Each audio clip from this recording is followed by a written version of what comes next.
주말에 양재시민의 숲에 가봤습니다. 처음 가봤는데 엄청 크고 잘 돼 있더라고요. 주말인데도 한산하니 너무 좋았습니다.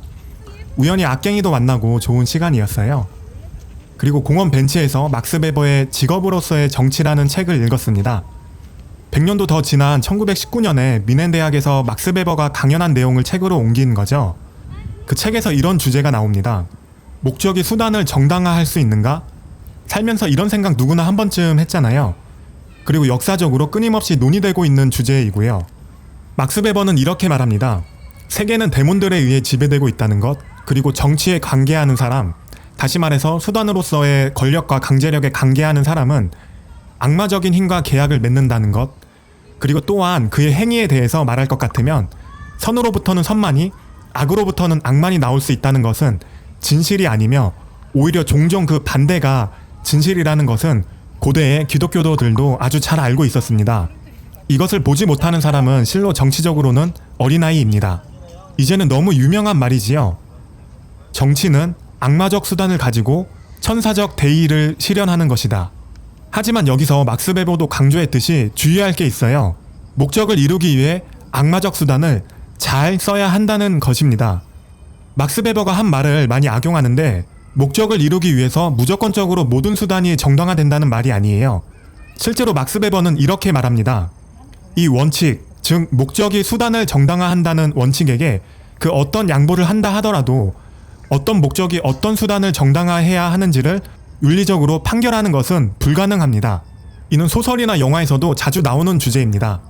저는 이번에 오펜하이머 영화를 벌써 3번이나 보고 왔어요. 이 영화도 결국은 목적이 수단을 정당화하는가에 대한 주제의 영화라고 봐요. 오펜하이머 영화를 보면 맨 처음 시작할 때 오펜하이머의 얼굴이 나오면서 그 옆에 자그만하게 1번 핵분열이라고 글자가 나옵니다. 그리고 오펜하이머의 숙적 스트로스가 나오면서 핵융합이라는 글자가 나오죠. 처음에는 오펜하이머가 개발한 플루토늄 핵폭탄이 핵분열 폭탄이니 오펜하이머가 나올 때는 핵분열이라고 나온 거고, 수소폭탄 개발에 앞장선 스트로스가 나올 때는 수소폭탄이 핵융합 폭탄이니 핵융합이라는 단어가 나왔구나 정도로 간단히 생각했어요. 그런데 몇 번 더 영화를 보고 나니 그렇게 단순한 게 아니라 더 심오한 뜻이 있구나 싶었죠. 오펜하이머는 핵분열처럼 끊임없이 분열하는 사람입니다. 언뜻 보면 맨해튼 프로젝트를 성공시키기 위해 위대한 과학자들과 정치인, 군인들의 뜻을 한데 모아서 핵폭탄을 만들었으니 융합하는 사람이다 라고 이해할 수 있지만 그게 아닙니다. 오펜하이머는 분열하면서 끊임없이 의구심을 품습니다.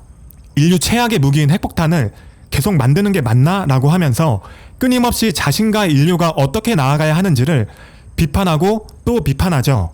스트로스는 그 반대로 한 가지 목적에만 몰두하고 무조건적으로 주장하는 융합하는 사람이에요. 미국을 수호해야 한다. 이 목적을 달성하기 위해 어떤 수단도 다 정당화합니다. 그리고 수소폭탄 개발에 앞장서죠. 그 정도가 편집증 환자의 수준까지 이르러요. 영화 초반부에서 아인슈타인과 오펜하이머가 호숫가에서 대화를 하죠. 그것을 본 스트로스가 그들에게 다가갔을 때 아인슈타인이 자기를 무시하고 지나가는 것을 보면서 아, 둘이서 자기용을 바꾸나라고 혼자 편집증적으로 생각을 합니다. 그 이후로 영화 중반부에서 오펜하이머가 법정이나 회의에서 공개적으로 자신의 주장에 반대 의사를 표시하자 심한 모욕감을 느끼고 어떻게 해서든 오펜하이머를 끌어내려고 갖가지 계략을 다 씁니다. 막스 베버나 영화 오펜하이머는 둘 다 모두 이렇게 한 가지 목적에 대한 무조건적인 수단의 정당화를 비판하고 있습니다. 그 끝이 전체주의라는 것을 알기 때문이에요. 영화 오펜하이머에서 핵폭탄이 결국에는 일본의 히로시마와 나가사키에 투하되었죠. 그리고 오펜하이머가 강당에서 사람들에게 연설하는 장면이 나옵니다. 오펜하이머가 강당에 입장할 때 사람들이 발로 쿵쿵거리며 박자를 맞추어 오펜하이머를 환호하는 장면이 나오죠. 그리고 강당에서 오펜하이머의 연설을 듣는 사람들의 표정이 나옵니다. 오펜하이머는 그들을 보고 혼란스러워하며 양심의 가책을 느낍니다. 강당에 있는 사람들은 자신들이 사람을 죽이는 무기를 만들었다는 것에 슬프기도 하고 후회하기도 하고 혼란스러워하고 있는데 억지로 미소를 지으면서 오펜하이머를 보고 있죠. 마치 전체주의처럼 하나의 목적에 다다르기 위한, 즉 스트로스를 표현한 핵융합처럼 사람들의 생각과 개성은 사라지고 사회가 정해준 한 가지의 대의, 한 곳만 바라보고 있는 것이죠. 그리고 영화 마지막 장면에 핵포탄 미사일이 지구 곳곳으로 발사되는 장면에서도 강당에서 사람들이 박자를 맞추며 쿵쿵거리는 발소리가 배경음으로 나옵니다. 이 배경음을 들으며 저는 열병식이 떠올랐어요. 북한이나 나치, 소련의 전체주의를 대표하는 영상이 뉴스나 다큐멘터리에서 가끔 나오잖아요. 그때 수천 명의 군인들이 마치 복사 붙여넣기 한 것처럼 척척 거리는 발소리로 미사일을 탑재한 전차와 함께 한 곳만 바라보며 행군하는 열병식이 나오죠. 오펜하이머는 이 전체주의를 경계한 거예요. 그래서 끊임없이 자신을 비판하고 또 비판하며 자신의 행동과 사상이 인류를 위협하고 있지는 않은지 의심하는 거죠. 마치 핵분열처럼 끊임없이 분열하며 생각하고 또 생각을 합니다. 그럼 우리는 이렇게 목적이 무조건적인 수단을 정당화하는 것을 막으려면 어떻게 해야 할까요? 막스 베버가 말한 올바르고 합리적인 악마적 수단을 가지고 천사적 대의를 실현하려면 어떻게 해야 할까요? 막스 베버는 말합니다. 목적이 수단을 정당화하기 위해서는 그것을 행하는 리더는 정열과 책임감 그리고 목측 능력이 필요하다라고요. 여기서 리더의 정열과 책임감은 당연한 것으로 나옵니다. 그리고 목측 능력을 중요하게 강조하죠. 막스 베버가 말한 목측 능력이란 내적인 집중력과 평정함을 갖고서 현실로 하여금 자기 자신에게 영향을 미치도록 하는 능력을 말합니다. 즉 사물과 인간에 대해 거리를 두는 능력을 말하는 것이에요. 현재 우리나라에서 사람들이 주요하게 말하는 능력인 모든 것을 객관화할 수 있는 능력, 즉 메타인지라고 말할 수가 있죠. 스트로스처럼 목적을 위한 무조건적인 수단의 정당화를 강요하는 사람들은 이 객관화 능력이 떨어지는 사람입니다. 객관성을 잃고서 순전히 개인적인 자기도취로서 어떠한 수단이든 정당화하는 사람들이죠. 이러한 객관화, 즉 목측 능력을 갖춘 리더가 되기 위해서는 베버는 신념윤리와 책임윤리를 합쳐서 상호 보완으로 모두 가져야 한다라고 말합니다. 신념윤리란 리더는 무엇이 선인가에 대한 신념을 갖고 행해야 한다는 것입니다. 막스 베버는 권력 지향과 권력 사용의 목적인 대의가 어떤 내용의 것이어야 하는지라는 것은 신념의 문제라고 말합니다. 하지만 이 신념이 누군가에게는 악일 수도 있잖아요.